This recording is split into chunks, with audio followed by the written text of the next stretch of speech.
recall this morning.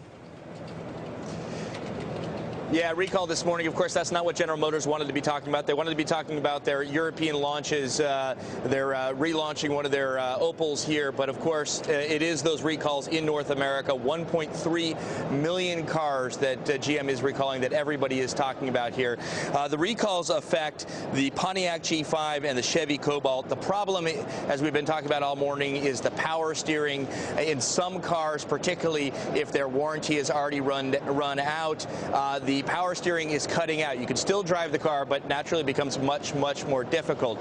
So basically, General Motors saying they're trying to get ahead of the curve, be proactive in terms of safety. Now, I was speaking with Bob Lutz a short while ago. I asked him, in the wake of Toyota's 8 million cars worth of recalls, what's the relationship? He said there is no direct relationship except for one thing. Have a listen. This electric power steering system in Cobalt and Pontiac G5 is the same system as the Toyota Corolla and does come from a partially Toyota-owned supplier. So, Ryan, does Lutz have any sense of how much this might cost GM? Yeah, he says, in a sense, obviously it doesn't help from a PR perspective. They are trying to rebuild their position. Some of these recalls are in Latin America, in Canada. In Latin America, they're trying to build up their brand. So that's not helpful. But he said there is also a financial cost.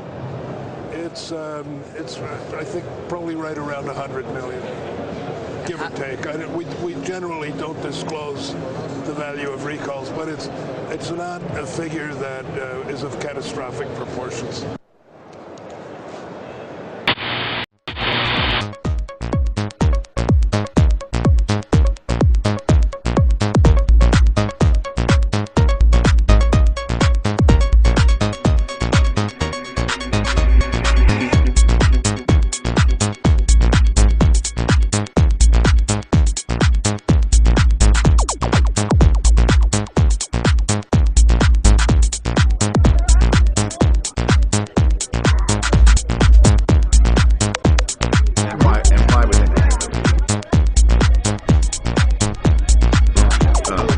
Design philosophy was inside maximum, outside minimum.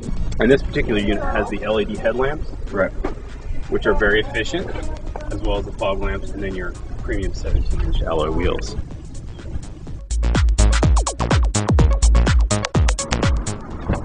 So, and I'll close it. Say you're at the supermarket. You go inside, you lock the door, you're sitting in the sun, it's getting hot. Normally your cabin's going to get up to maybe 150, 180 degrees, depending on how hot it is. This will use the sun to blow the fan, pull out the hot air, bring in ambient air. So it's really nice for hot conditions. This roof, high in demand. People said, please give us a moon roof.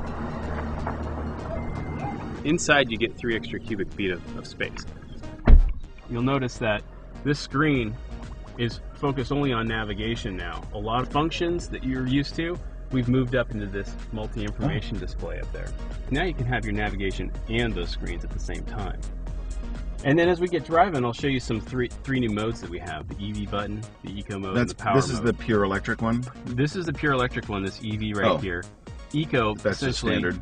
Eco essentially gives you better fuel economy when you're driving in stop-and-go traffic. And then Power mode is the opposite. If you want a little sportier experience, you press the Power mode. There's actually a standard, and then there's these 3 additional modes. Oh, I see. So you have 4 in total. So we've got a 1.8 liter engine in this car versus the old 1.5, and now you'd think that that would be less fuel efficient, but actually it provides more power and is more fuel efficient at the same time. We get 50 combined EPA estimated fuel economy. That's pretty amazing. Lutz says General Motors is in negotiations with that parts maker to try and recoup some of that $100 million, but he has no idea how those talks are going to end.